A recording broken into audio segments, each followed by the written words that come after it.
Parle à ton peuple, Seigneur. Élève ton peuple. Du milieu des territoires et du milieu des villes dans lesquelles nous sommes. Que ta gloire soit manifeste au nom de Jésus. Amen. Seigneur, ta parole est la vérité. Ta parole est une parole d'édification. Ta parole est une parole de consolation. Ta parole est une parole d'amour. Déverse cet amour dans le cœur de tes enfants au nom de Jésus. Amen. Et fais-nous la grâce, Seigneur, d'être des dignes ambassadeurs de cette parole de gloire. Amen. Que ton nom soit glorifié. Au nom précieux du Seigneur Jésus qui nous avons prié. Amen. 2 Corinthiens au chapitre 5, le verset 20. Je représente mon royaume, le royaume de mon Père, Sion. Alléluia. Inutile de te dire que les armes avec lesquelles je vais combattre ne sont pas celles qui viennent du pays où je suis, mais celles qui viennent du pays qui m'a envoyé. Béni soit le Seigneur. Amen. Donc, première chose, c'est l'identification. Il faut que quand on passe là, qu'on voit ambassadeur de Sion. Ambassade de Sion. Comme on voit ambassade des États-Unis, ambassade d'Israël, ambassade de... Il faudrait que tu te fasses d'abord connaître. On ne peut pas te qualifier d'ambassadeur sans que tu n'aies décliné ton identité. Donc avant d'être ambassadeur de Dieu, fais au moins connaître au monde que tu es né de Dieu. Alléluia. Ce que je vous dis là, ce n'est pas une petite affaire. Pour certains, c'est terrible, c'est extrêmement difficile de dire qu'ils sont enfants de Dieu. Ah, qu'est-ce qu'on va dire? Ça, c'est mon affaire privée. Je ne peux pas le dire à quelqu'un. Il y a toujours 1000 façons de le dire. Et Dieu donne toujours les opportunités de le dire. Sans provocation, naturellement. Nous ne sommes pas des provocateurs.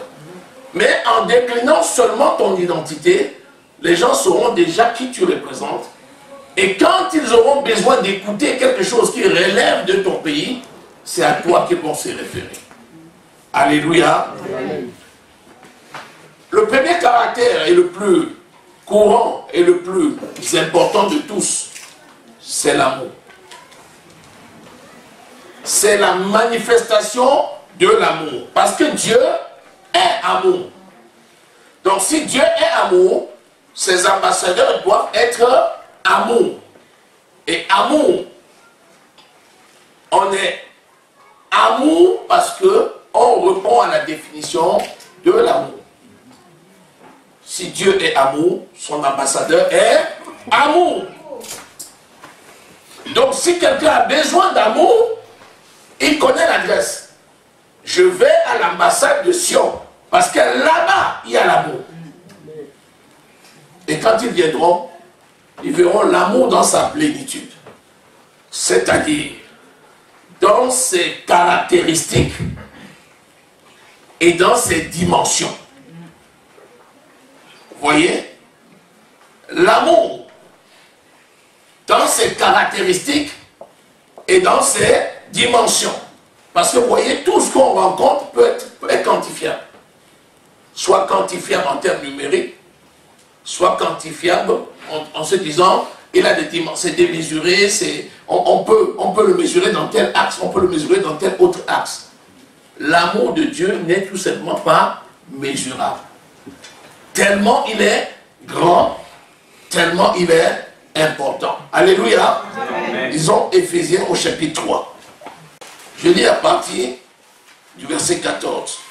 À cause de cela, je fléchis les genoux devant le Père, duquel tirent son nom toutes les familles dans les cieux et sur la terre, afin qu'il vous donne, selon la richesse de sa gloire, d'être puissamment fortifié par son esprit dans l'homme intérieur. L'homme intérieur, c'est l'esprit de l'homme. Comment? En sorte que Christ habite dans vos cœurs par la foi, afin qu'étant enraciné et fondé dans l'amour, enraciné et fondé, c'est-à-dire on a mis les racines qui sont allées et qui se sont posées sur la fondation qui est le rocher, qui est Christ. puissiez comprendre avec tous les saints quelle est la largeur, la longueur, la profondeur et la hauteur, et connaître l'amour de Christ qui surpasse toute connaissance. Vous voyez, on ne peut pas connaître dans sa plénitude complète l'amour de Christ, tellement il est grand, en sorte que vous soyez remplis jusqu'à la plénitude de Dieu. On s'arrête au verset 19. Donc vous voyez que ne dis jamais, j'ai déjà atteint le summum dans l'amour. Nous serons toujours en train de grandir dans l'amour. La largeur de l'amour de Dieu. Il n'est pas possible de contourner l'amour de Dieu. Tellement il est large. Mais en même temps, il est possible de marcher dans l'amour sur autant de distance que tu veux. Tellement il est long. Et les obstacles qui sont sur cet amour-là, sur ce chemin de l'amour-là, sont ôtés au fur et à mesure que tu avances. Amen. Parce qu'en Christ, la loi de l'amour a supplanté la loi de Moïse. La loi de Moïse était une loi limitative. On ne peut pas marcher selon la loi de Moïse et arriver au bout. Parce que celui qui veut marcher selon la loi est obligé de mettre en pratique toute la loi. Dès qu'il y a un manquement, il est déchu. Alors que la loi de Christ, qui est la loi de l'amour, il a ôté tous les barrages. Pour permettre de marcher dans cet amour et d'aller loin. Donc tu ne diras jamais, je voulais marcher dans l'amour et j'ai été limité. Non. Tu t'es peut-être arrêté, mais tu n'as pas été limité. Donc tu peux te relever et continuer à marcher.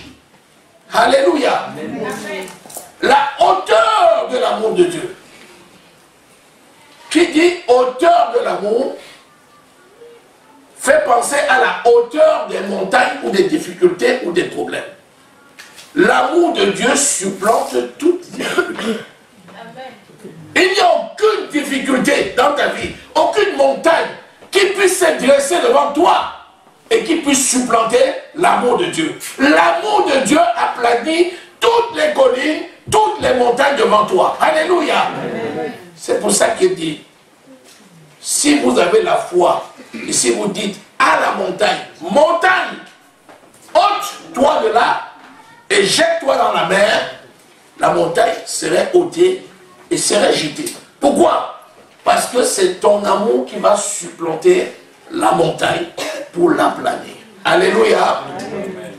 Et la profondeur de l'amour de Dieu, qui est l'intensité de cet amour. L'amour de Dieu est plus fort que tout. L'amour est plus fort que la mort, dit la parole de Dieu. Donc l'intensité de l'amour de Dieu est telle que il n'est tout simplement pas possible que quelque chose puisse t'accaparer plus que l'amour de Dieu. Si tu veux marcher selon l'amour de Dieu, tu es capable de supplanter toute chose. C'est-à-dire la priorité est donnée à l'amour et l'amour t'amène à aimer Dieu plus que toute autre chose.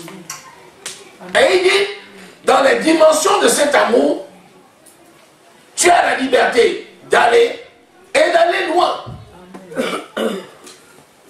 Alléluia. Donc l'amour, c'est notre arme redoutable. Parce que celui qui aime Dieu, c'est celui qui met en pratique sa parole. Si tu mets en pratique la parole de Dieu, alors tu aimes Dieu. Et si tu aimes Dieu, la parole marche toujours et elle t'amène de gloire en gloire. Alléluia. L'amour dans ses caractéristiques. On va lire 1 Corinthiens 13, lisons le verset 4 à 8 que nous connaissons très bien. Et nous allons voir comment nous pouvons nous identifier, nous faire identifier en manifestant les caractéristiques de Dieu. Alléluia. 1 Corinthiens au chapitre 13. Je lis du verset 4 au verset 8. L'amour est patiente. Donc, on t'identifie par ta patience. L'amour est plein de bonté. C'est la bonté. La bonté envers Dieu, la bonté envers les autres. L'amour n'est point envieuse, c'est-à-dire la jalousie. Quelqu'un qui est jaloux n'aime pas son corps comme il devrait aimer. L'amour ne se vante point, parce que l'amour n'a rien à voir avec l'orgueil. Celui qui est humble, c'est celui qui manifeste l'amour. L'amour ne s'enfle point d'orgueil. Elle ne fait rien de malhonnête. Elle ne cherche pas son intérêt. Elle ne s'irrite point. Elle ne soupçonne point le mal. Elle ne se réjouit point de l'injustice, mais elle se réjouit de la vérité. Elle excuse tout. Elle croit tout. Elle espère tout. Elle supporte tout. Elle ne périt jamais. Alors, on peut faire la liste. On peut faire la liste pour voir jusqu'où on est dans l'amour. Il y a là-dedans, c'est un point, on a envie de dire, est-ce que des êtres humains qui peuvent mettre ça existent? L'amour excuse tout. Tout? Vous savez ce qu'il m'a fait? Vous savez ce qu'elle m'a fait? Ah, si vous saviez ce que la personne m'a fait, vous ne pourriez même pas dire comme ça. L'amour excuse tout. L'amour croit tout. Voilà aussi un autre point. Même un mensonge. Donc je veux croire tout, même un mensonge. Je veux croire tout, même un mensonge. Si la personne ment, c'est son problème. En attendant, elle m'a dit quelque chose. Et je crois à ce qu'elle a dit. Amen. Alléluia. Amen. J'insiste sur ce point-là parce que beaucoup d'enfants de Dieu, à partir de là, ils dérapent. Beaucoup sortent de la voie à ce niveau-là. Ce n'est pas parce que quelqu'un ment matin, midi et soir que la nuit, quand il va te dire une chose, tu vas prendre ça pour le mensonge. Tu risques fort de te tromper. Jusqu'à preuve de contraire, tu crois à tout. Pourquoi? Parce qu'il n'y a rien de caché. L'esprit de révélation te révélera toujours la vérité. Amen. Alléluia. Amen. Espère tout. Supporte tout. Supporte tout. Et donc la personne va venir m'écraser, je vais rester là. Non. On n'a pas dit de rester là. On a dit supporte tout. On n'a pas dit de te laisser écraser. Parce que souvent les gens disent, ah, je vais toujours rester là.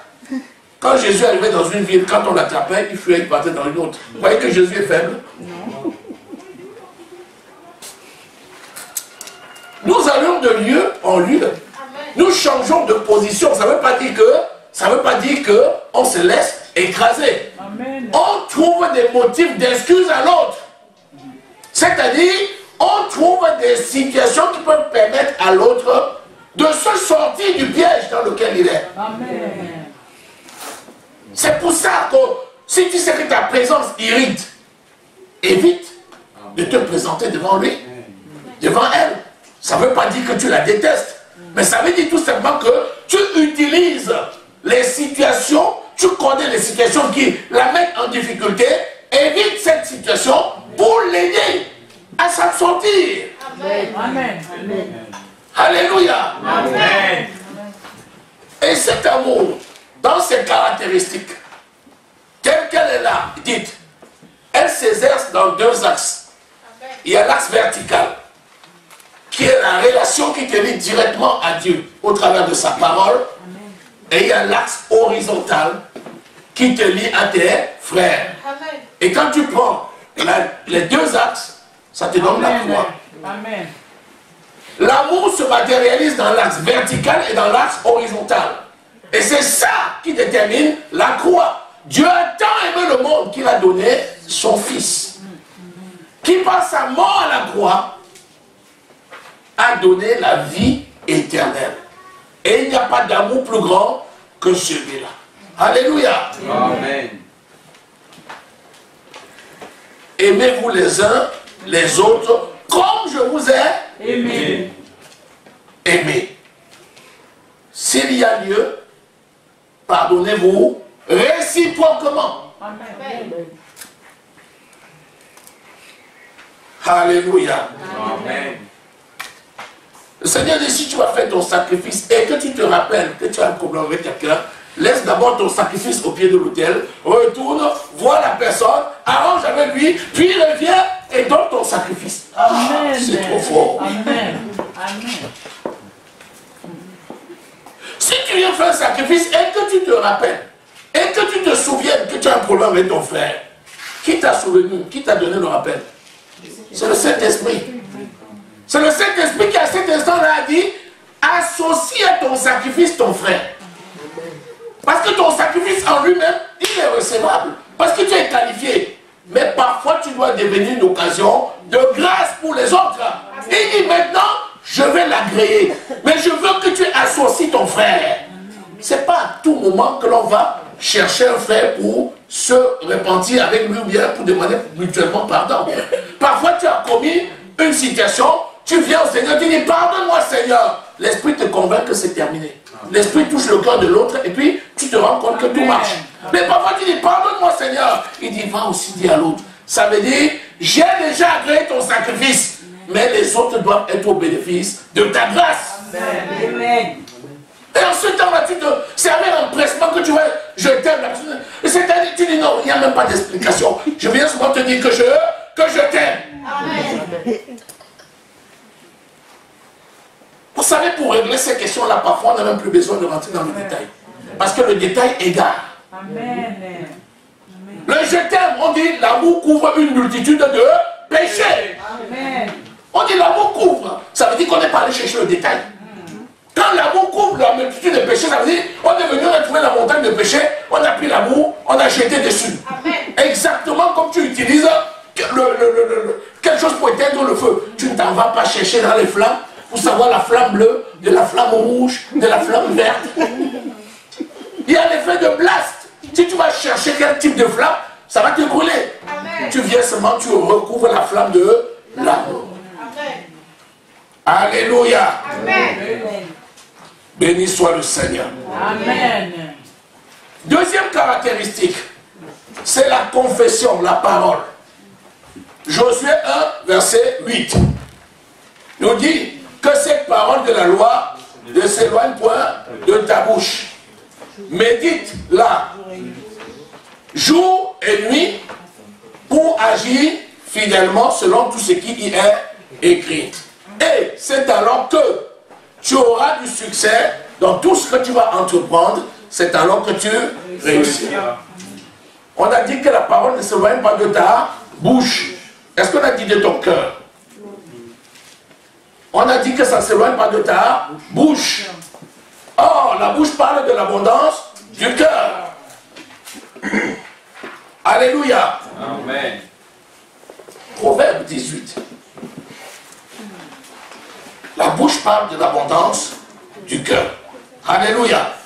Donc, qu'est-ce que tu dis pour qu'on te remarque et on t'identifie comme ambassadeur? Qu'est-ce qui sort de ta bouche? Est-ce que c'est la parole du monde ou bien est-ce que c'est la parole de Dieu? Est-ce que c'est la parole d'encouragement ou bien est-ce que c'est la parole de découragement? Est-ce que c'est la parole du mépris ou bien est-ce que c'est la parole d'amour et de conciliation? Il faut que l'ambassadeur de Christ sorte de sa bouche une parole qui est bonne, une parole qui serve à l'édification de ceux qui l'écoutent. Alléluia. Éphésiens 4, 29. Nous allons lire ça.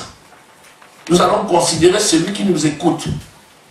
Pour que nous puissions parler, on va considérer ceux qui nous écoutent. Parce que nous ne sommes pas des gens qui parlons en vain. Nous parlons à nous-mêmes. Éphésiens au chapitre 5, verset 18.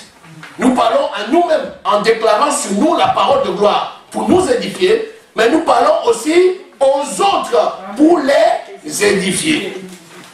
Alléluia. Amen. Qu'il ne sorte de votre bouche aucune parole mauvaise. Mais, s'il y a lieu, ça veut dire si la parole sort. Vous savez, on n'est pas toujours obligé de parler. Il y a des moments où il vaut mieux se taire ou écouter. Il y a un temps pour parler et il y a un temps pour écouter. Mais lorsqu'on veut parler, il faut faire en sorte qu'il ne sorte de la bouche aucune parole mauvaise. C'est quoi une parole mauvaise? C'est une parole qui est le contraire de la parole de Dieu. C'est ça une parole mauvaise. Mais, plutôt,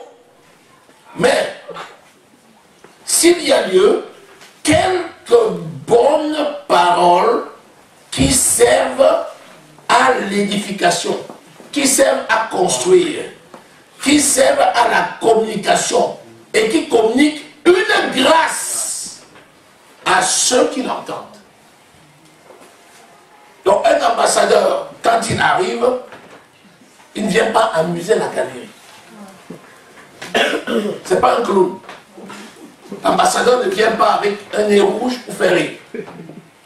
L'ambassadeur, c'est quelqu'un qui a présenté une lettre de créance. Quand il vient, ça avec des informations qui vont édifier. Il vient avec des informations qui vont aider à construire le pays dans lequel il est ambassadeur. Quand tu vas vers un païen, c'est pas pour l'amuser. Un enfant de Dieu ne vient pas vers un païen pour le faire rire. Tu ne viens pas vers un païen pour commencer à parler des choses qui n'édifient pas. Quand tu viens, c'est parce que tu as la bonne nouvelle. Je suis venu pour t'apporter la bonne nouvelle. Vous vous imaginez aujourd'hui, vous savez que dans notre pays, il y a un grand rassemblement. Il y a plus de 50 chefs d'État étrangers qui sont là dans notre pays aujourd'hui. Vous croyez qu'ils viennent pour blaguer? Non. Là où ils sont venus, ils ont un message. Ils ont un message important. Il y aura une audience bilatérale. Au cours de cette audience, ils vont échanger des informations importantes qui permettent de construire et d'édifier les autres. Nous sommes ambassadeurs et nous ne sommes pas là pour faire rire les gens, nous sommes là pour leur apporter la parole de vie. Nous sommes des fabricants de joie, mais pas la joie comme le font les saltimbanques. Nous sommes des ambassadeurs qui transformons réellement les vies avec la parole de Dieu. Alléluia. Béni soit le Seigneur. Donc une bonne parole qui sert à l'édification. Donc quand tu parles, il faut qu'on écoute Christ parler. Quand tu parles, il faut que quelqu'un qui lit la parole de Dieu, il dit, mais chaque fois qu'il parle, c'est comme si on avait mis une bande, et comme si j'écoutais les versets bibliques qui étaient en train de défiler.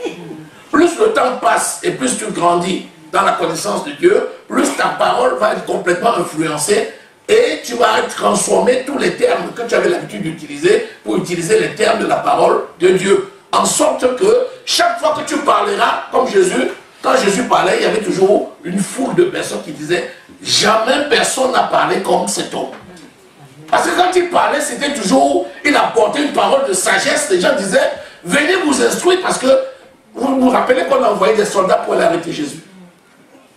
Ils sont venus pour arrêter Jésus, ils ont envoyé, Jésus parlait. Ils ont commencé à écouter. De plus en plus, ils écoutaient. Après, ils sont repartis voir les pharisiens pour dire « Oh, mais vous n'avez pas arrêté Jésus ?» Ils disent quoi? Venez vous-même écouter ce que nous avons écouté. Jamais personne n'a parlé comme cet homme. Il faut que tu sortes des paroles qui servent à l'édification. En sorte que, même si quelqu'un veut formuler un complot contre toi, quand il arrive, qu'il soit gagné par ta parole. Amen. Puisque quand tu libères une parole, ce que vous liez sur la terre, je le lis dans le ciel. Ce que vous déliez sur la terre, je le délie dans le ciel. Quelqu'un vient parce qu'il vient te faire du mal, tu libères sur une parole. Ça paralyse toutes ces œuvres mauvaises. Il t'écoute, il s'attache à ta parole et il reçoit la vie. Alléluia. Amen. Un troisième caractère important à recevoir, c'est la marche par la foi. Les enfants de Dieu, les ambassadeurs sont des gens de foi. Ce sont des personnes qui ne marchent pas selon la vue, mais qui marchent selon la foi. Et c'est quoi la foi? La foi est une ferme assurance des choses qu'on espère. Une démonstration de celle qu'on ne voit pas. Hébreux chapitre 11, verset 1er. Ça veut dire que l'ambassadeur, quand il arrive quelque part, alors que les gens sont encore au niveau de l'espérance, il leur apporte la certitude. Par la foi. Il a toujours une longueur d'avance sur les autres. Et sa certitude, c'est quoi? C'est la parole de Dieu que le monde ne connaît pas. Et que lui connaît. Ce qui est écrit pour toi, c'est la preuve. C'est la démonstration de ce que les autres n'ont pas encore vu. En d'autres termes, toi, ambassadeur de Dieu, quand tu vas arriver quelque part où les gens espèrent la guérison, tu dois leur apporter la preuve de la guérison. Est-ce que quelqu'un m'a saisi? Amen. Ça veut dire que tu vas venir déclarer des paroles de foi qui va apporter la certitude là où ils avaient encore le doute.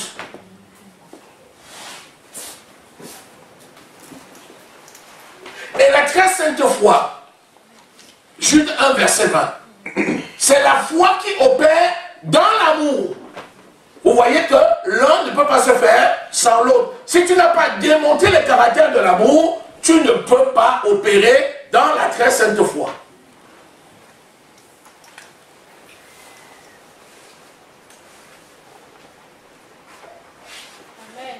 Si vous avez la foi, comme un grain de moutarde, dit Jésus, vous tirez à cette montagne, ôte-toi de là et jette-toi dans la mer, et la montagne serait ôtée.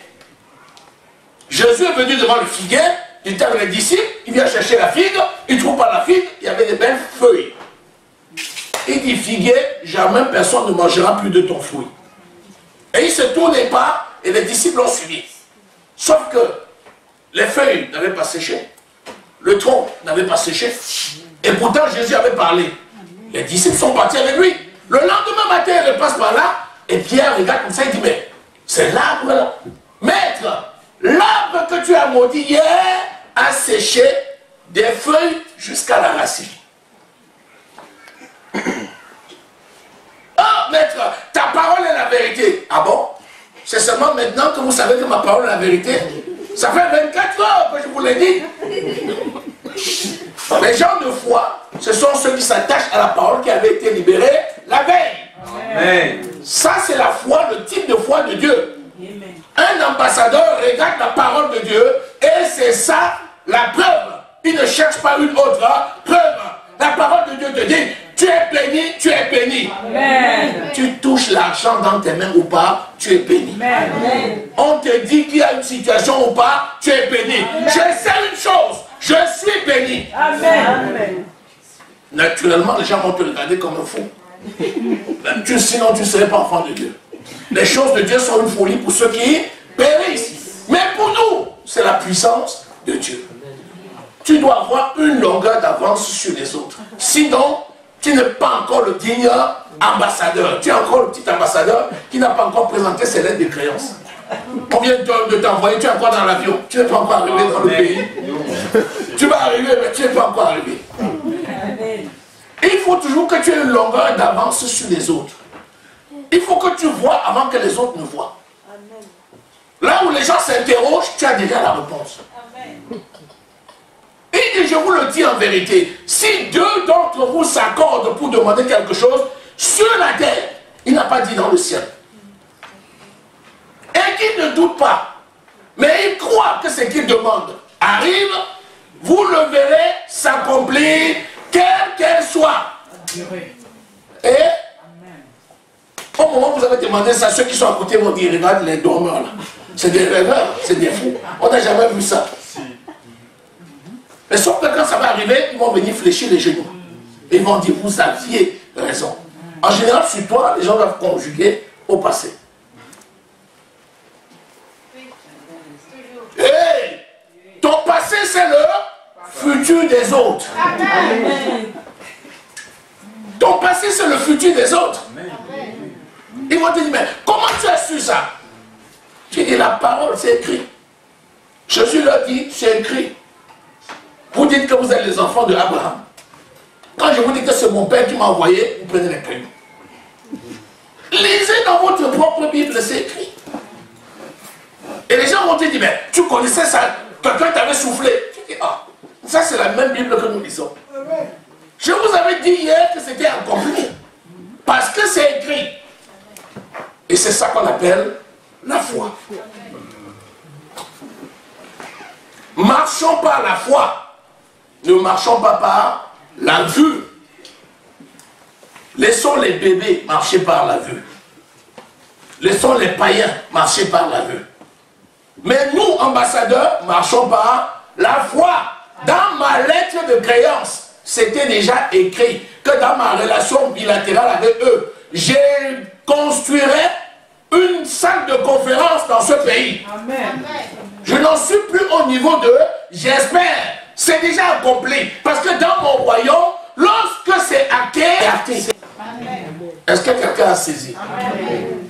Marchons avec une longueur d'avance.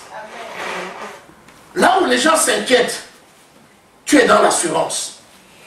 Parce que la parole de Dieu t'a déjà dit que tu es béni, que tu es possesseur, que tu es victorieux. De ne pas les craindre. Petits enfants, vous les avez vaincus. 1 Jean 4,4. Il dit pas vous allez les vaincre. 1 Jean 5, 3 à 4. Qui est vainqueur? C'est celui qui croit que Jésus-Christ est le Fils de Dieu. Vous les avez vaincus. Amen. Il n'a pas dit vous allez les vaincre. Alléluia. Amen. Regardez, nous sommes dans un monde, mais nous ne sommes pas de ce monde. Si nous sommes dans ce monde, c'est normal que nos yeux physiques voient ce qui se passe. Mais si tu fonctionnes selon ce que voient tes yeux physiques, ça veut dire que tu te mets au niveau des gens de ce monde. Toi, tu dois fonctionner selon la parole de Dieu. Alléluia. Amen. Voilà l'ambassadeur. Pourquoi tu t'inquiètes? Il dit, vous vous inquiétez de ce que vous serez vêtus. Vous vous inquiétez de ce que vous mangerez.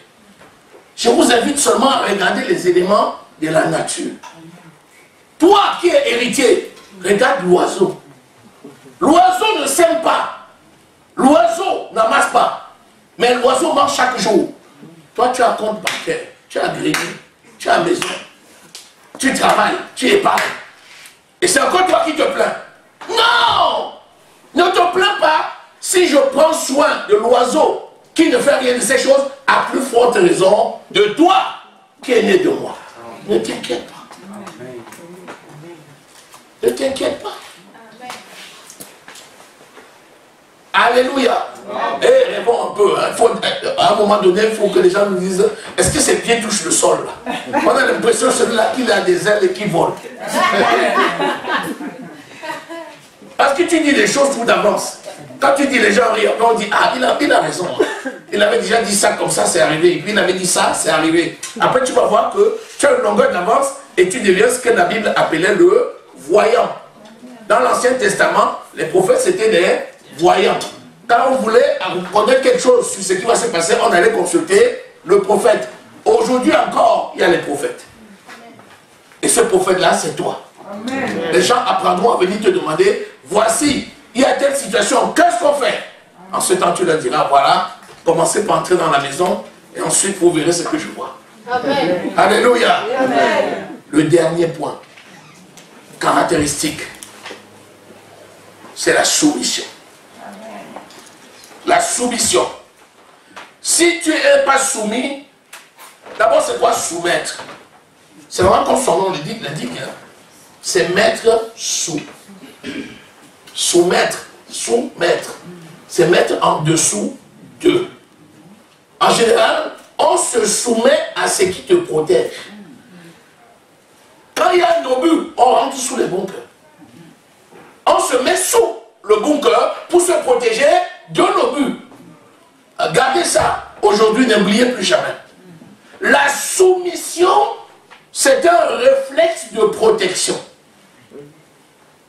On ne se soumet pas à ce qui va te détruire. On se soumet à ce qui te protège. La parole de Dieu est la vérité, c'est pourquoi on est soumis à la parole de Dieu.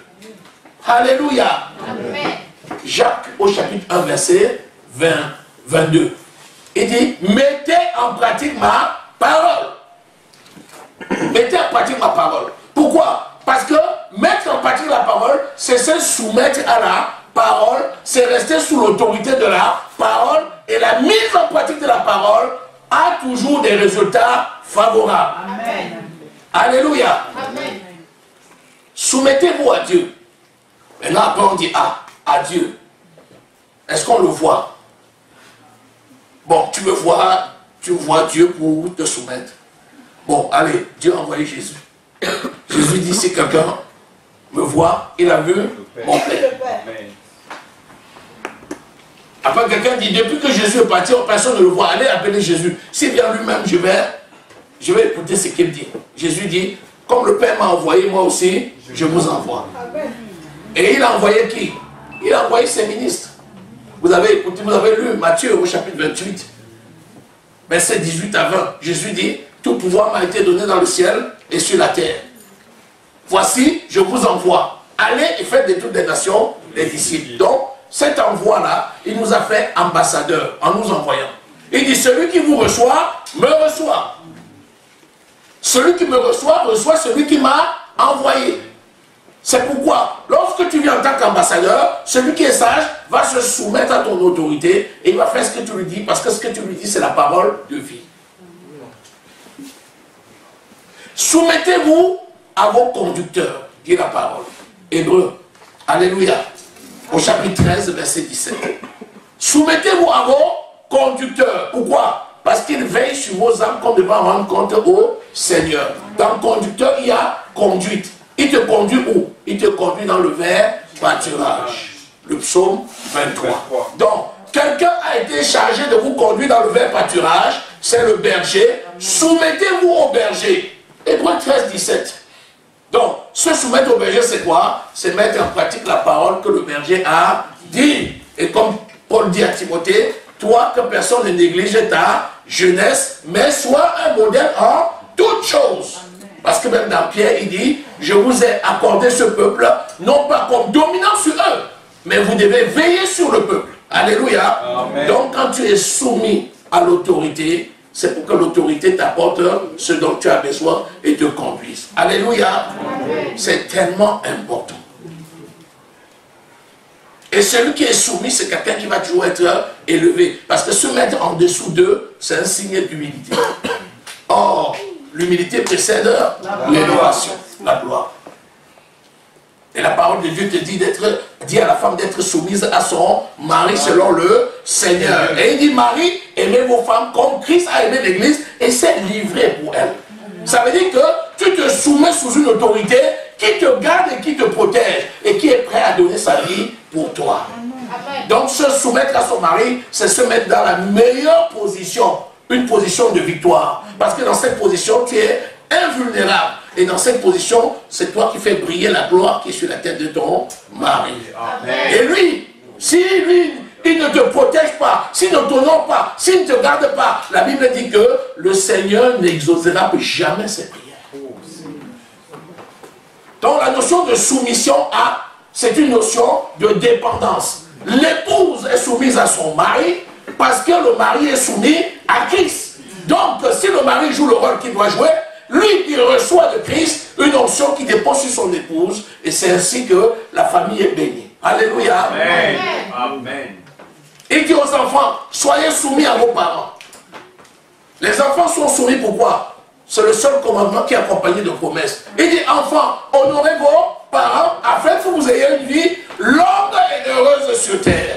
Une vie longue et heureuse sur terre. Alléluia. Amen. Longue et heureuse sur terre. Donc, le résultat de la soumission des enfants aux parents, c'est la vie longue et heureuse sur terre. Éphésiens 5. Alléluia. Amen. Il dit que les jeunes soient soumis aux anciens. Un ancien dans l'église, c'est qui? C'est quelqu'un que le Seigneur a élevé pour édifier les plus jeunes dans la foi. Pourquoi? Parce que l'ancien est chargé de nourrir le plus jeune afin de l'édifier. Alléluia. Amen. La soumission n'est pas une faiblesse. La soumission, c'est une force. C'est la démonstration de la sagesse. Alléluia. Parce que si vous voyez bien, celui qui est soumis a déjà qui lui sont soumis. C'est toujours comme ça. Christ est soumis à Dieu le Père. L'Église est soumise à Christ. Le pasteur est soumis à Christ. La brebis est soumise au pasteur. L'autre frère jeune est soumis à l'ancien. C'est comme ça. Et le Seigneur a voulu qu'il en soit comme ça afin que personne ne se sente seul. Amen. Mais que l'on prenne soin des gens et qu'on les accompagne dans la croissance. Alléluia. Amen. Un ambassadeur qui répond à ces 4 caractéristiques, ces caractères de l'ambassadeur, c'est quelqu'un qui va aller loin, très loin avec le Seigneur. Et c'est ce que nous sommes. Béni soit le Seigneur. Amen. Est-ce que quelqu'un a reçu ce matin? Amen. Est-ce que quelqu'un a élevé ce matin? Acclame très fort le Seigneur.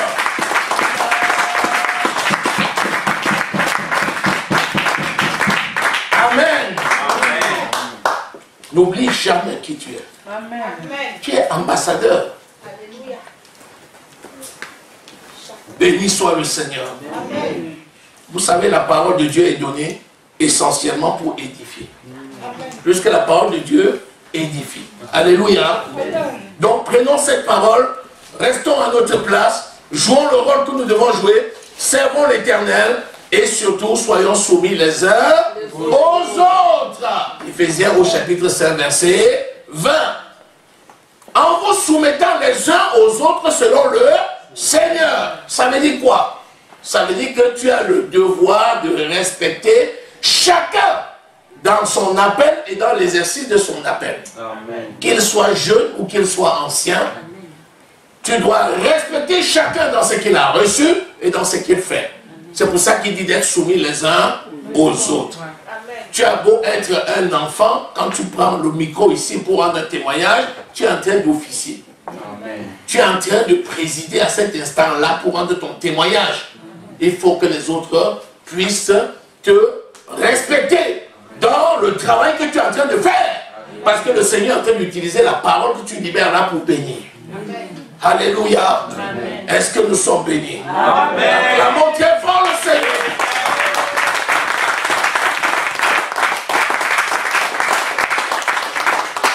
Seigneur Dieu de toute grâce, merci. Merci parce que tu es fidèle dans tes voies.